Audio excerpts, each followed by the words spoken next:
Hello and welcome to this edition of the Golf Channel podcast with Rex and Lav. In this week's edition, we bid farewell to WGC Match Play with Rex offering quite possibly the most unpopular take of all time. We break down all of the happenings at Austin Country Club and what it means for the Masters, including our own preparations. Rex, you've returned home. I don't see any brisket juices seeping out of your pores, no rib splatter on your hoodie there. How was your week in Austin, the city weird? My last week in Austin, I would like to think my last week at the Match Play. I would like to think my last week at a World Golf Championships. I would like to think I will miss Austin. It is weird, as they say, as the tagline goes. And I was just telling my son about this. Like, it's not because he said, I told him where I was and he kind of gave me the yuck face. And I go, no, that's not it at all. It's not Texas. Austin is just a different place. Austin's fantastic. Yeah, and obviously the food is fantastic. I think I snapped you a couple of pictures of getting my fill of brisket and ribs, and it's the sausage that they do so well in Texas, like the jalapeno sausage. Oh my, so good. Didn't cause any internal combustion, as they say. Not for me. I had dinner with some colleagues of ours. Rambo had a rough night. One of the nights that we went out. Oh Yes. no. Yeah. But no, otherwise it was fine. Why do we always end up with this? Why did the conversation always ends up at internal combustion? The best part is I'm sure Rambo took that extraordinarily well. Let's get to the golf, Rex. You wrote on Sunday night, golfchannel.com, unsolicited. No one was asking for this. Wow. And yet you wrote a column that I know you don't write the headline. Goodbye, WGC Match Play. You won't be missed by all. At first, I thought it said you won't be missed at all, which would have been extraordinarily harsh. However, this was your take. What was your take? Why was it your take? And just how many hateful emails have you received? As you pointed out, no hateful emails. Twitter has been interesting the last 24 hours. As you know as well as I do, we don't write headlines. And how many times have you written a column or something and you read it and you went, oh, come on, that's not even close to what I was trying to get. No, I got to get whoever wrote that headline, Mercer, Patricia, Colby, Brantley, whoever wrote that headline, you nailed it. That's it. Perfect. Yes. I texted our boss, Mercer, about halfway through Sunday. And I go, I'm not writing a game story. Like, I'm not doing this. I'm not, and, we wanted Scotty Scheffler and Rory. We ended up getting them in the consolation match. What we ended up in the finals match was Cameron Young and Sam Burns, two unbelievably talented players with unlimited potential. Like, you can't wait to see what they become. This isn't what you want. And the column, the idea was, I spent all week staring at Twitter and looking at comments and everyone just pearl clutching because the match play was going away. How could the tour do this? How could we lose the only match play event on the schedule? Where you been the last 2 decades? I'll tell you where I've been covering it. And before you jump on me, I'm coming at you too, Ryan Lavner, because you never even wanted to cover this. The one time in my entire career, and this is completely selfish, that you tried to elbow me out of the match play, that you or anyone else at our company tried to elbow me out of the match play, was when it went to Harding Park. And that's just because you wanted to go to San Francisco. All of those years on top of that godforsaken mountain in Arizona, all of the years in Austin, it was only me. So if it was so popular, that's and not it was true. such a I covered it 7 times. Covered it 7 times. I covered it Dove Mountain, covered Harding Park, and I covered it in Austin. Really? Because I don't remember you ever clamoring. Like, where were you this year? You didn't want to go to the last one? I haven't covered it ever since the ANWA started, which was back in 2019, just to make it so I don't have 3.5 weeks on the road. All right. So here's my reasons. My reasoning is, number one, first and foremost, if this was such a great product, if this was what the world wanted, the players wanted, the fans wanted, the media wanted, the PGA Tour is in the entertainment business. Let's don't kid ourselves. And they're not getting rid of this product if they think it's the most entertaining product they have, which according to Twitter, it is. So don't kid yourselves. The tour is getting rid of this. And look, it might come back. Like, I had a moment late Sunday afternoon. I kind of got Rory on his way to the clubhouse and we were having a conversation. And Rory seems to know things more so than other players. And he kind of told me that he would imagine that there will be a match play event on the schedule. That's fine. I don't really have a problem with that. The idea that everyone's going to miss this thing, no one missed it. I mean, go back just once in the entire history of this event, 24 years, did we end up with a top 4 finish. And by that, I mean, one of the 4 players who started as a number 1 seed in their bracket, somehow they've ended up in the Final Four. I mean, in the championship match. Just 1 year, 2004. Tiger Woods, Davis Love, 3-2, not even that good of a match.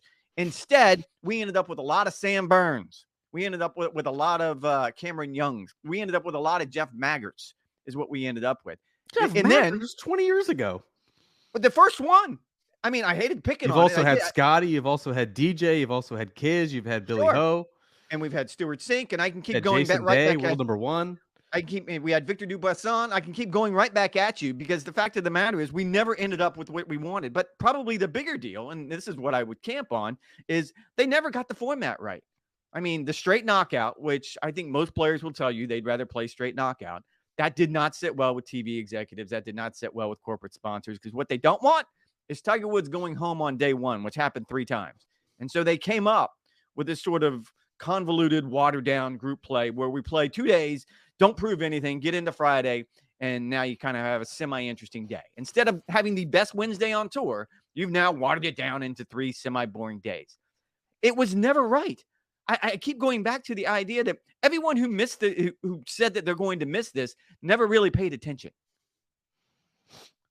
Rant over? And another thing. Rant over.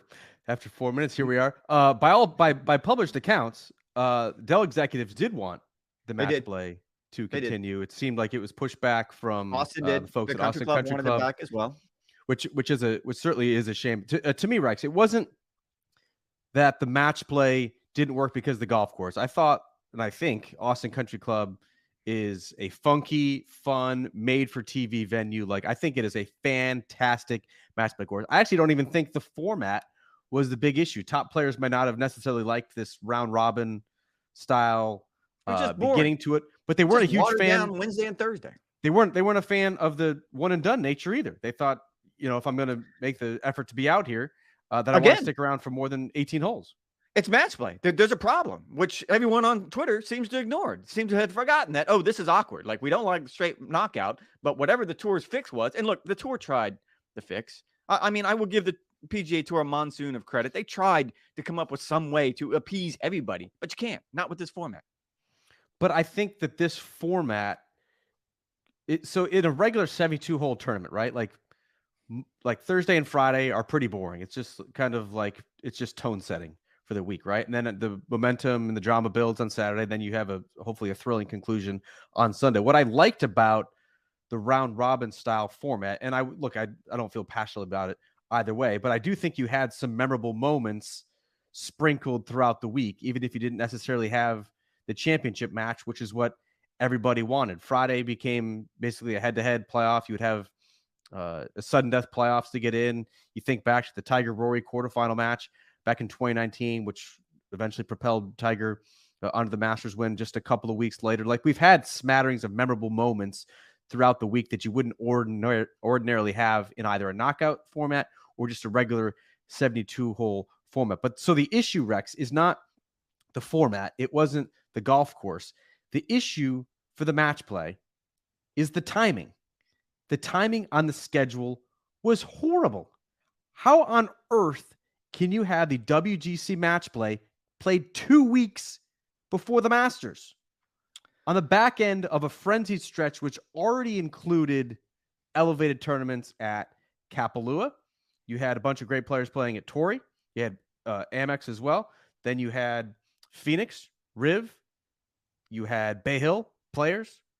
You had a decent field at the Valspar just the week prior.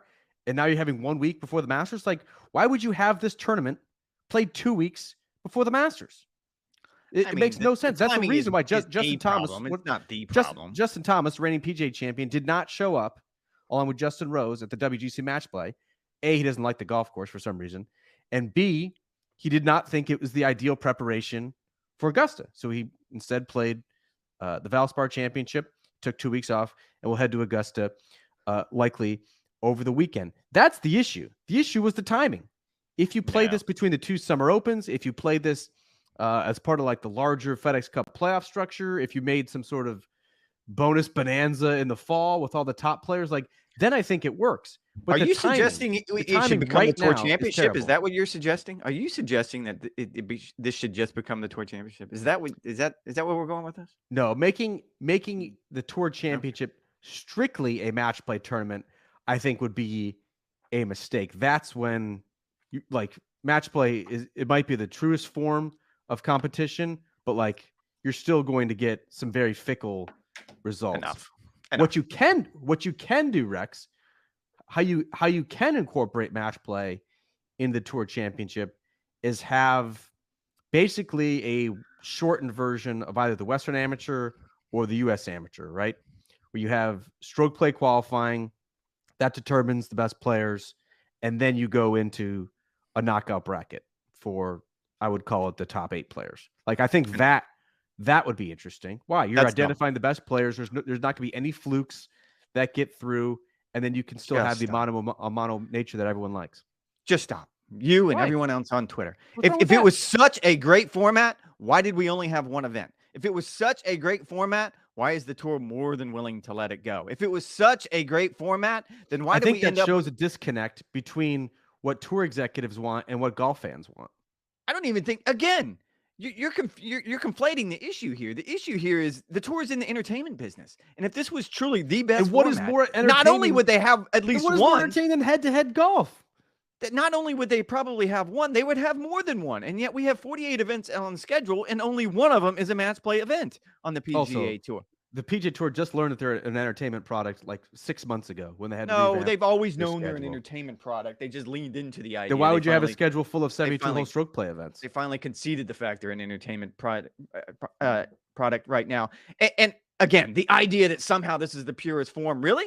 Because all 4 major championships are played under stroke play. So apparently they don't think it's the purest form. I mean, why wouldn't one of... it's the purest form of competition going head-to-head and seeing who wins. It is not the best way to identify the best way to determine a champion? No, it is not. Absolutely not. And that's why the major championships don't use it. That's why we only had one on the schedule on the PGA Tour. And that's probably why we don't have any. I'm not saying we need more right now. I'm not saying we need more match play tournaments. I'm saying what we need is a match play tournament. Why? It would be a shame to not have a match play tournament on the PGA Tour schedule. You have to have one. I just wouldn't have it 2 weeks before the Masters. There's not a flag football game in the middle of the NFL season just to mix things up, just to make things different. But there is one during the Pro Bowl. Well, again, during the Pro Bowl, which no one pays attention to, which they had to switch around because nobody pays attention to because it's not entertaining. I keep going back to the idea. There's no shame in having one of them. Why would you not have one? Because you don't need one. If they needed one, we would have one on the schedule. We don't. So you want to replace the match play with So you want to replace the match play with another 72-hole stroke play competition? It's what's going to happen. It's just a continuation of the monotonous slate already. That's what I would say. Whatever what they have in New Orleans now is probably the best version of what they can come up with, where you do have a 2-man team events. No one watches that. Well, again, you're right. Compare the ratings. Compare the ratings between. What do you think the ratings were for that Cam Young Sam Burns final on Sunday? And again, I hate raining down on them.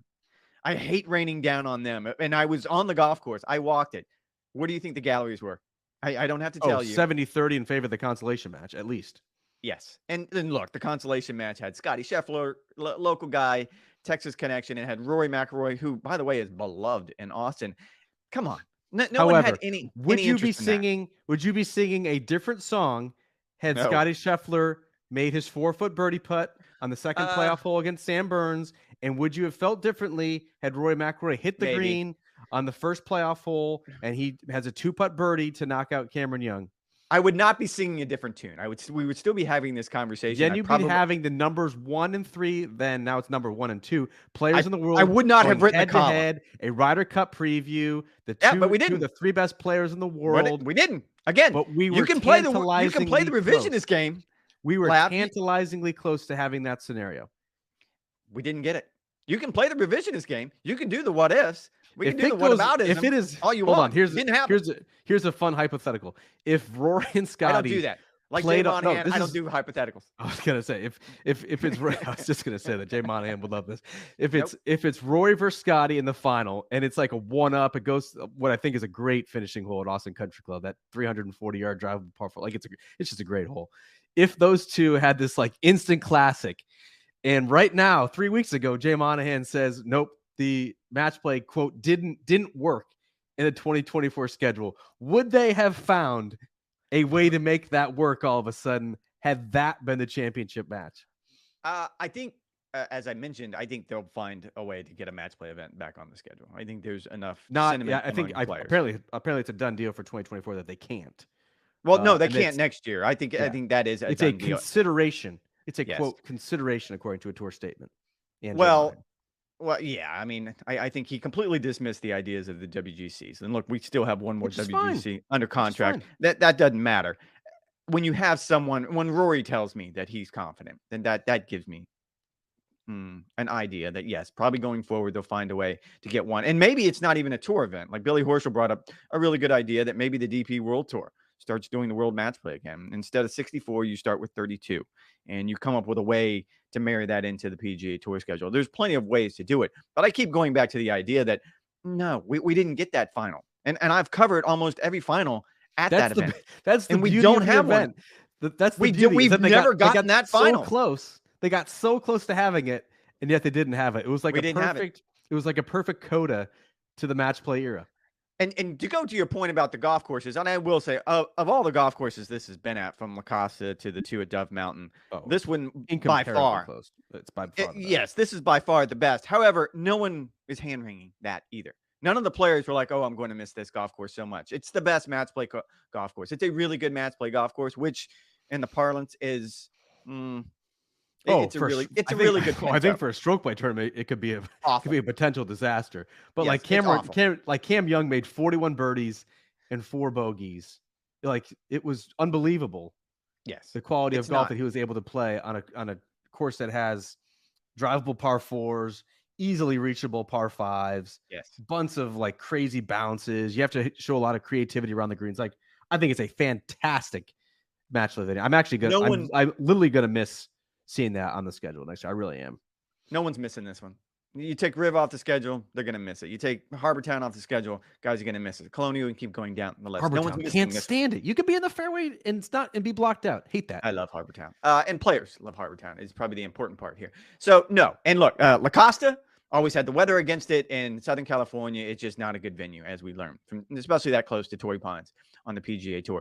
Those two at Dove Mountain were awful. I got snowed on. I got hailed on. Jumping Chura got me. Like, everything about the top of that mountain, I just absolutely hated. Harding Park was fine, but no one went to the tournament. You couldn't sell a ticket. At least Austin, you had a community that was kind of rabid about this. I was talking with one tour official. They made $5 million on that tournament last week, which is by far the best ever of a WGC. Nearly 25 years. But you're getting rid of it. And they're getting rid of it because the PGA Tour doesn't want it. That's it. And the players can say whatever they want. They don't want it either, because you can make the argument it's at a bad point in the schedule. No, you can make the argument that it's a bad point in the schedule. They're not going. I mean, if you moved it to where would you put it? Where would you put it in the schedule? Wouldn't put it. Not doing it. I don't want it. So I'm not playing your game. Since it's going to be in the schedule beginning probably in 2025, according to Rory. The fall. Put it in the fall. I don't care. We had breaking news last night, if you want to get to that as well. I've vented. And if you want to see, I wrote 1,000 words of this, in case you want to circle back around on golfchannel.com. It is interesting, because I feel like the PGA Tour schedule takes a little bit of a nosedive after the Masters. I think Harbortown is kind of like a nice debrief from a very stressful week, right, at Augusta National. But then you have just a bunch of like middling events that really don't stand out in the schedule. And so putting the top 64 PGA Tour players in the world head to head sometime in June, I'd put it like 2 weeks after the US Open, before everyone goes across the pond for the Scottish Open Championship double dip. I think that makes the most sense in the schedule and would give kind of that. I'm trying to find a fix it for something that shouldn't be on the schedule. It's going to be. It's going to be. I love it. You and the tour executives. Really? Are you reporting it right now? You and the tour executives write it. Need to bridge this gap, which clearly exists between your folks and the casual golf fan who loves who are my folks? WGC match play. You and the tour executives. You have to be one of the. You're just not a common folk anymore. Too hoity-toity. You've lost touch with the casual golf fan. I did want to touch on Rex, the actual happenings. Hold on. I will miss Austin. Sam Burns, who by his own lofty standards has had a down year in 2023. His iron play had really fallen off. Brad Pohl and his swing coach actually said he drove 15 hours from Louisiana to help Sam Burns get back on track during the Florida swing. I think the proof then was in that championship match, reeled off 8 birdies in a 10-hole span to give Cam Young absolutely no chance. I thought Cam Young played exceptionally well his first week with Paul Tesori on the bag. It definitely feels, Rex, I don't know if you feel the same way, could be having like a Scotty Scheffler, Ted Scott type bump as it relates to Cam Young and Paul Tesori. You think back, I think you were the first one who reported it back in fall 2021. Scotty changes to Ted Scott, Bubba Watson's former caddy. At the time, he was the reigning PGA Tour Rookie of the Year. He had not yet won. He just played on the Ryder Cup team, but was looking to make the next leap. Obviously, we know what happened since he's been a certified world beater. Cam Young, basically the exact same player, President's Cupper, 0 wins, reigning PGA Tour Rookie of the Year. I definitely think that was a huge move for him because he certainly has all the tools physically to go on a Scotty-like run. And then, of course, you had Scotty and Rory in this consolation match. So what was kind of your takeaways? We'll keep it strictly to Sunday because you had a bunch of heavy hitters there. Yeah, I mean, I would say Rory leaves with just a monsoon of confidence. It was interesting talking to him going into Augusta, which is, what you immediately turn your attention to in this case. And I did think it was fun to hear him say that, yes, I'm more confident now than I was last year. And he posted his best finish at Augusta National last year. But he was very, very quick to say, you can very, oh yeah, but it's still, I mean, it's his best finish. I mean, you can dismiss it all you want. It is his best finish at a place that means the world to him, that this is where his career will end up being defined one way or the other, for right or wrong. And however, he was very quick to say that you can go into Augusta overconfident.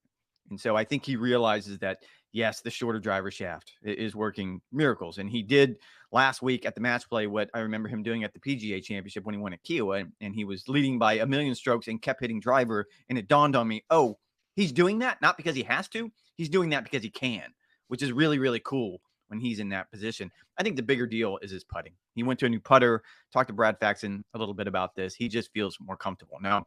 So you've got 2 ends of the spectrum that he has kind of covered, that he feels very, very confident. When I talked to him, however, on Sunday, it was, okay, I'm going to spend the next 5 days, 6 days, 7 days sort of dialing my iron game in. Because we know it's a second shot golf course going to Augusta. He's going up on Sunday, but the other part of it is when I talked to him, he was probably going to fly up, just do a 1-day trip. It'll be Thursday or Friday and then fly home and then make his final trip up on Sunday. I think that just goes to show you. It ain't gonna be Friday. Otherwise, it's gonna be with the yes, it can be Augusta National Thursday. Amateur. So yeah, Thursday would probably be my guess. I think it just goes to show you that he's doing everything in his power. Like it gives you a sort of a snapshot of, I'm going to try and find. He skipped the match play last year to play San Antonio the week before the Masters and missed the cut. That experiment went absolutely horrible. So he tried to mix it up this year, went back. I just love the idea that he's trying to find the right formula. I'm not even saying he's going to do it this year, and it would be a great story. But I just think the longer this goes on, the more he keeps trying to tinker.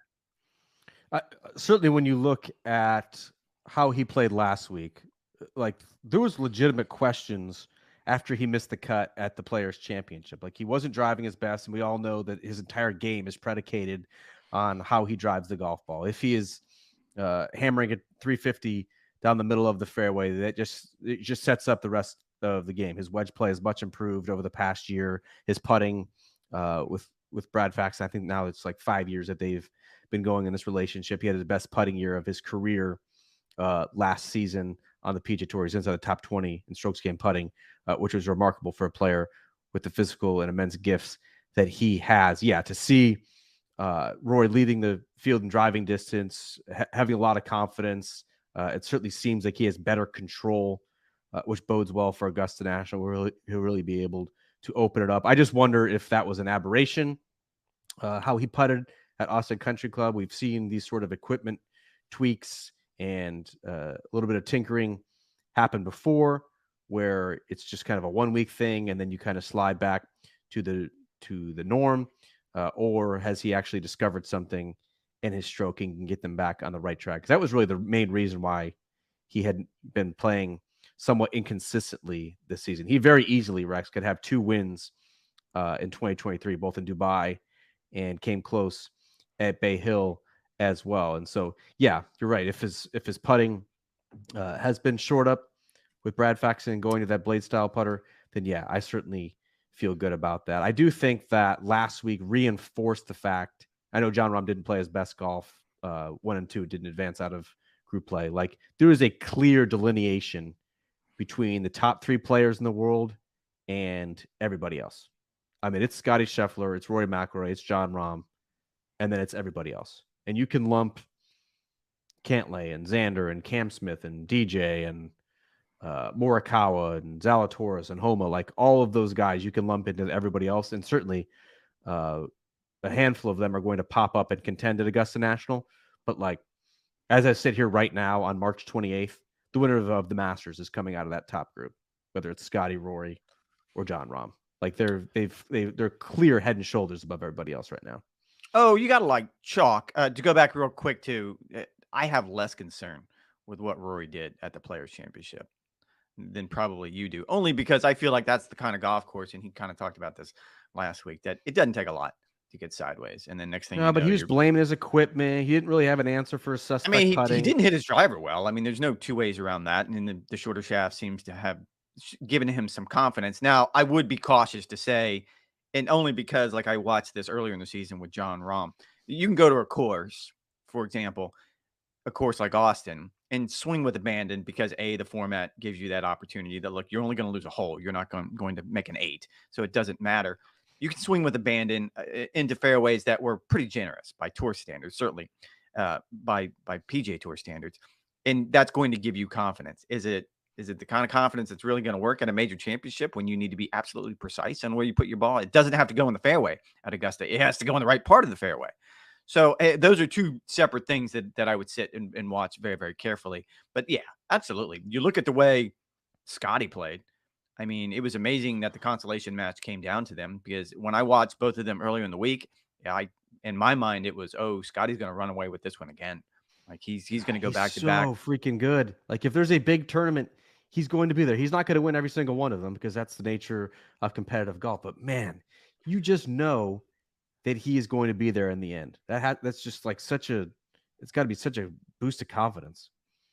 Well, and the odd thing here is Sam Burns seems to have his number, which, and again, Sam Burns is a fantastic player. Scotty Scheffler missed a 4-foot birdie putt on the second playoff hole that could have won that match. Oh yeah, no, absolutely. But I'll go back to last year at Colonial. Like I would have never. Yeah. I mean, Sam Burns came out of nowhere on Sunday. I think he was done almost an hour before Scotty ended up finishing up and just dusted him, just rinsed him on that first playoff hole. I mean, it was just. I mean, he made like a 45-footer, but like Scotty does have a little bit of scar tissue, right? Like things are going pretty great with the 4 wins and 6 starts last spring. And Colonial, it all kind of ended, because I remember thinking at Colonial, I was the Central reporter there, and I'm like, oh wow, he's just going to keep going this run. And then Sam kind of came out of nowhere, and it was kind of a similar deal. And what's odd is they're really, really good friends. They vacationed together. I mean, right after Colonial, they both got on the same plane and went to the same wedding together. So it's sort of amazing to think. But yeah, and Scotty talked trash at least publicly, for the first time last week. Did you catch that? No, I didn't. Please enlighten us. We asked him on Saturday night just about his relationship with Sam and, who's more competitive. And Scotty goes, well, I've started to pick him more on my pickleball team, because if I don't, he's just going to lose. I was like, what a weird, just a weird flex that I don't know about golf, but I definitely can smoke him at pickleball. It is a weird flex. Certainly, it is amazing to me too, Rex. Like leaving the West Coast swing, I didn't think it was possible that Jon Rahm would not be atop my list of favorites for the Masters. And I'm not triggering any sort of alarm, but like leaving Riviera, Jon Rahm has had nothing but a bizarre 3-tournament stretch. He was the first round leader at Bay Hill, ended up tumbling outside the top 30.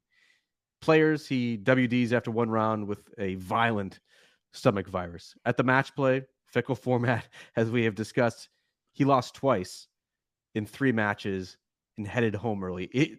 I would say only that Big momentum is not on Jon Rahm's side at this point. Like Scotty Scheffler to me is the clear favorite for the Masters, and then I think you could flip a coin between he and Rory for the second spot. And then, as we discussed on the podcast and our Golf Today hit, I would still put Cam Smith and Jordan Spieth inside my top 5 for the favorites. But I just wanted to make the larger point. Like it seemed unfathomable that a month and a half ago that Jon Rahm would not be like the prohibitive favorite for the Masters, and yet that's how much golf can change in that time frame. No, I would agree with that. Now, he's not outside my top 5, probably not outside my top 4, if I'm being honest. I will say this. Among the things, add to the list that you can't ask Jon Rahm about, and we all know that don't ask him about his putting. He gets very, very chippy when it comes to that. I think his driving has become the new, just don't ask. Just don't even bring it up. I tried to ask him about how he was feeling after the mystery illness at TPC. Apparently, can't ask about that either. Oh, did he bite your head off? Yeah, he did. Which it seemed to me, a legitimate. Isn't that just a logical question?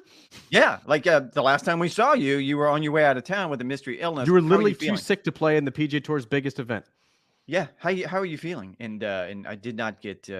He didn't want to play ball at all. He didn't want to talk about it. I actually got an eyeball. Like, oh, you guys. I have to go back. I'll send you the transcript. The exact quote. It was very uncomfortable because it was, "How are you feeling?" And he snorted at first. I'm like, "Can you expand on the snort?" Just because I need to write something, and he didn't. Jon Rahm snorted audibly before sighing and moving on, signaling to another reporter. There was some news on Monday night in a memo you and I both received outlining PGA Tour eligibility for 2024 and kind of the points breakdown, which I know has been the source of a lot of hand-wringing among the tour's middle class, believing that they are not going to receive a fair shake when it comes to FedEx Cup points in designated and non-designated events. Rex, what was your main takeaway from the memo? And if you guys want more, you could certainly go to golfchannel.com for a more thorough breakdown of this. Well, I think the part that you nailed on, the idea of how the points will be different between the designated and the non-designated events, which we're supposed to call full field events, and that just sounds stupid. So I'm going to go with non-designated until I get my hand slapped again. I think the important thing here to point out is the qualification criteria, just not for the designated events, but for the PGA Tour in general. They've sort of laid it out. I mean, we sort of knew the general idea of it, but I did find it interesting that now it's right there in paper. Top 50 essentially gives you access to everything. If you finish in the top 50 through the Tour Championship, then you're locked up for the next season. And then it kind of goes down from there. And I thought the part about the swings between the designated events, which I think is still going to be an amazing effort if they find a way to have 3 designated events followed by 3 non-designated events, 3. If they can find a way, I mean, I have studied and I thought it was supposed to be 2, 3. It could be 2, it could be 3. I mean, if they find any way to make if they find any way to make this formula work, I'm going to be just amazed because that's going to be such a difficult thing to do with the way the schedule is right now. But to go back to your points conversation, and look, this was a topic of conversation at the meeting on Tuesday morning at the Players Championship, and I reported what they were shown there. And the idea is that, just to give you the breakdown, it's a 750 points to the winner of the Players and the Majors, 700 points to the winner of the designated events, that's 500 points to the winner of a regular event. And I don't want to give away the names here, but I was having this conversation with, in other words, 50 more points for winning the Masters as opposed to winning the designated event at the Travelers Arnold Palmer Invitational. Sure. Or yeah. Well, and so I don't want to give away the players, but I was talking with a player in the parking lot at the Players Championship, and this player was clearly outside the top 50, and he wasn't happy. And I think a lot of the middle class aren't happy. And in the middle of the conversation, Justin Thomas walked by, and he was kind of drawn into the conversation. Do you think that's fair? Do you think this is a good representation? I will tell you that Justin, his answer was amazing to me. And he said his answer was essentially, that's pretty much the spread of the world ranking points between those events. So yes, I think that's the way the FedEx Cup point distribution would be. And it was very clinical and matter of fact. And I give JT credit, like he's been part of these conversations, so he knows. I talked to another member of the policy board last week about this, and he said essentially the same thing, that if you break it down and you look at how many world ranking points these designated events are getting above and beyond the full field events, then it's going to be about a double up idea. Because the one part that got me, and everyone sort of fixated on the idea that, oh, it's 7 to 750, if you go down, if you compare the fields between non and designated events, it's more than double if you go through the top 20. So I think the comparison I got is you have to finish solo 4th, and you're going to earn fewer points than a solo 10th at a designated event. And it's going to create 2 tours.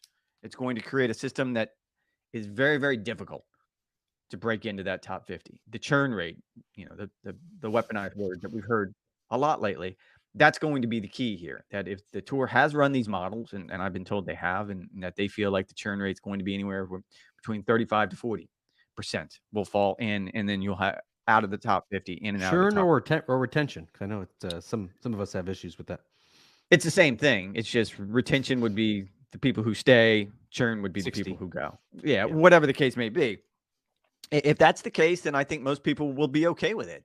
I think most people are very, very dubious, though, that that's going to be the case. Because if you just take player A, and he's a designated player, and he plays in the 16 designated events, which are the 8 yet to be determined events, the players, the majors, the playoffs, and that player finishes tied for 15th, solo 15th in every single one of them. And then you take another player, player B, and you allow him to play in every other event outside of the designated events, and they finish 15th in every single event, it's not going to be close. It's going to be such a dramatic difference between the 2 tours that they're playing that I don't know how player B has much of a chance. I'll go back to what Rory McIlroy told me at the Players' Championship when I asked him how much confidence he had in that retention / churn rate that had been trotted out by the PGA Tour, and he just kind of like shrugged his shoulders. Yeah, you and said, did at that time. Good for you. It said the only thing that we can we just have to trust in these tour models. They've run thousands, not tens, not dozens, not hundreds, thousands of simulations, and this is the formula that they have come out with. Is it going to be perfect on the first try? No, I can't imagine it. And everyone keeps bringing up the FedEx Cup and how many tweaks and different iterations they've had of the playoff structure since it debuted in 2007. My counter to that is always like, that's fine, but this is like career-altering implications if this formula is not right. And so have they run enough simulations to have this as the best case scenario right now in spring 2023 for the 2024 season? Yeah, probably. But I think the eye test will almost be a greater indication, right? Like if, let's just throw out a name like if Akshay Bhatia, who earned special temporary membership on the PGA Tour after a good start to the Korn Ferry Tour season, right? Like if he finishes top 5 in the Hondas and Valspars and the Puerto Ricos of the world, like he's clearly separated himself in those tournaments. If he cannot break then into the designated events and stay there, then I think you have a little bit of a problem. Like we're savvy enough to know who should play in those events and who shouldn't. But we're just going to have to see. There's no sense in all the hand wringing right now until we see how it actually plays out. But yeah, I think we're all a little bit skeptical just because, at least on paper, it does seem a little bit lopsided. And to your point, and look, I think they're going to have these swings in between the designated events, and there will be players from those swings, the top players, who will be able to play their way in.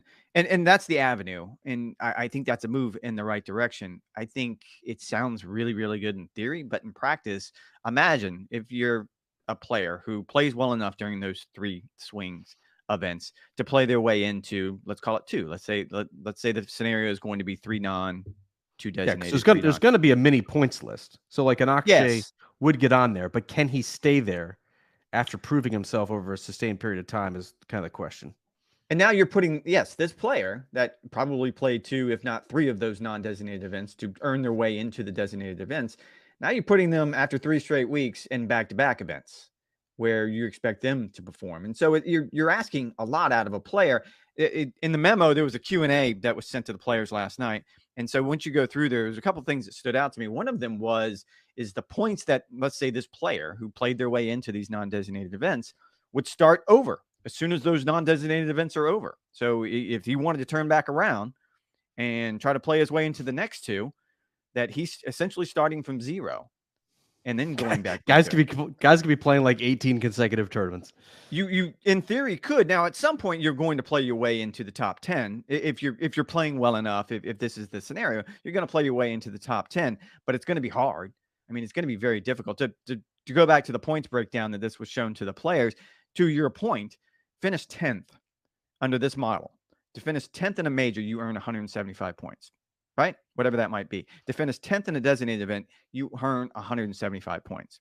One of those has a cut.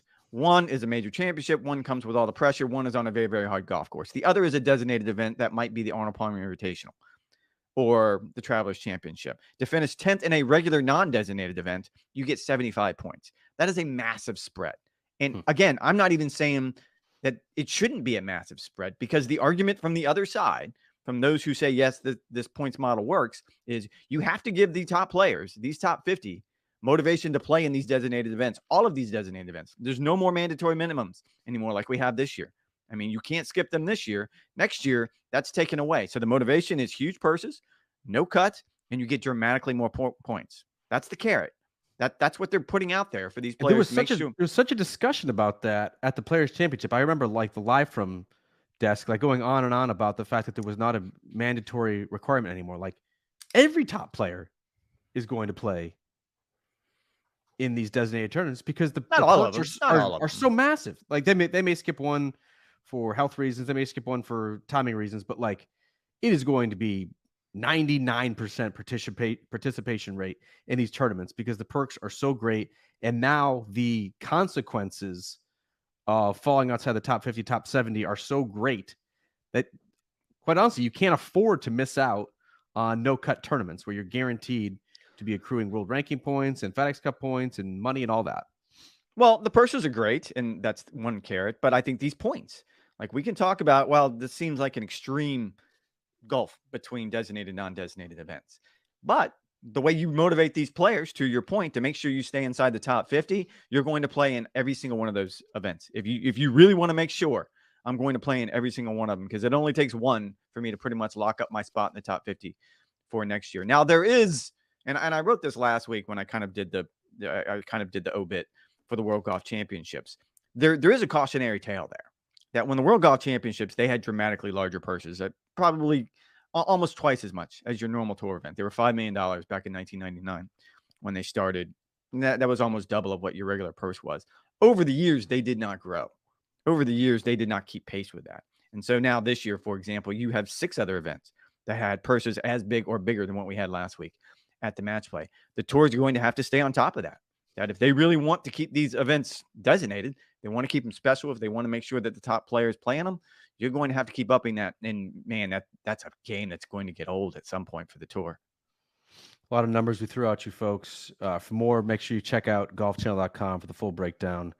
Rex's report from the memo. Rex, next week we'll be doing this podcast live from the Masters. Probably be doing backyard this podcast on Tuesday. Yes, the backyard of our rental house. Can't wait to get up to Augusta. I'm actually leaving on Friday, driving in from Ponte Vedra to Augusta for the practice round for the Augusta National Women's Amateur.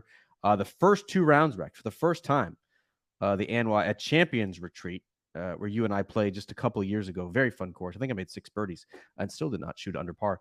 We'll be live on Golf Channel from 1:30 to 3:30 p.m. Eastern Time on Wednesday and Thursday. And folks, if you have never seen Rose Zhang play golf, make sure you tune in this week in what is likely going to be her final attempt to win at Augusta National, because she has basically done everything, Rex, in her career. She's won an NCAA title. She's won a U.S. Girls Junior. She's won a U.S.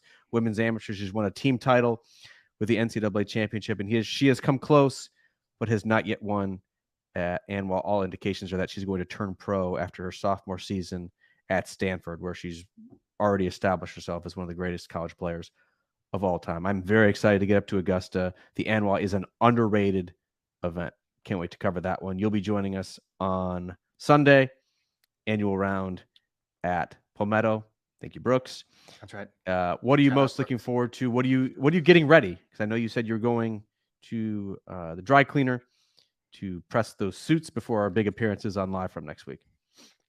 I've had such bad luck with dry cleaners the last year. I Just had buy a a dry steamer, cleaning. man. You don't need to go to a dry cleaner. I don't want to do that. I want to pay someone to do it. And I had a dry cleaner who was local, and they were such nice ladies. And they would always give me the stink eye when I bring in shirts with makeup on the collar, and I'd have to explain to them over and over again, it's my makeup. Like, please, there's nothing nefarious going on here. And they went out of business, and then I had to find another one, which I was reluctant. And so I thought I found a suitable replacement, and they went out of business. So now I've gone to the last one pretty much in my neighborhood. So if this person can't make it, then I don't know what I'm going to do.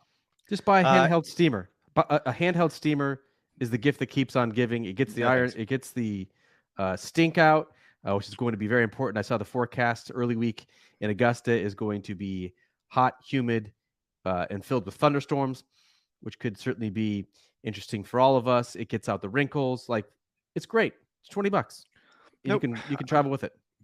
I'm also going out to the Live event, which is in Orlando, Orange County National this week. So, what days? I will go out Wednesday and Thursday for sure, and then Friday maybe, depending on my schedule. And I got to get ready because I'm driving up to Augusta on Saturday morning. Orange County National. Can't believe that is hosting a Live event after being available for $19 on the old Golf Channel career round on Crooked Cat. I shot my career round on Crooked Cat, where they're playing this week, by the way. I do think it'll be interesting. Just we could put a quick button on that. There's been so much talk about how the quote unquote big names have not shown up so far in the two Live events they've had in 2023. And a lot of Live defenders have cited the golf courses that they have played the two Live events on. It should be more generous this week at Orange County National. So if Dustin Johnson, if Cameron Smith, if Joaquin Neiman, Phil Mickelson, Brooks Koepka do not show up and show out this week at Orange County National, then I think there are officially question marks with their form and how they could play at the year's first major. Well, yeah, like I'm curious to see the state of all of their games. All the players who will end up being at the Masters. You're talking about Cam Young. You're talking about Dustin Johnson. Certainly Phil will DJ's be there. played like 18 rounds since the Open Championship. That's insane. Well, and it sounds to me like that's what he wants. So that's the world where he wants to reside, right? Like guys talked about, like, I want to play less. That was one of the motivating factors for them to go over to Live Golf, as well as the just buckets and buckets. Make more to play less. That was the and look, you can understand that some of them haven't necessarily done that. Patrick Reed spent a lot of time playing in other tour events around the world. That's fine. I don't have a problem with it. Dustin's the one though who, I mean, what he said, this is the mayor of Kingstown. If I say I'm going to do a thing, that thing's going to get done. DJ is doing the thing where he's look, I'm going to play in these events because I have to, and then I'm going to spend the rest of the time on the boat. That's clear. God, just such aspirational vibes. I'm like legitimately looking forward to seeing him next week at Augusta National, the 2020 Masters champion. But he was the Live headliner last year. Like, he made $35 million, and he hasn't finished inside the top 10 in 2 Live starts this year. He had a WD from the Saudi event, remember, because of a bum back. So I'm just kind of curious how he's going to play. And what is the final tune-up for the Masters? But you folks, make sure you check out that reporting on golfchannel.com. I'll be at the ANWA beginning on Friday, filing from there, and then we will convene next week in Augusta National, the year's first major. Absolutely cannot wait. I know we say every year this is going to be one of the most highly anticipated Masters ever. It actually feels like that. Like the top 3, the Live reunion, the mystery of Tiger Woods. I do believe it Champions will be dinner. Masters, and can't wait. Absolutely cannot wait to get up there. Thank you guys for listening. Flight golf balls. Ooh, that chairman's address is going to be fun. Thank you guys for listening to this edition of the Golf Channel podcast with Rex and Lav. We'll talk to you next week from the home of the Masters. See you Sunday, Brooksy.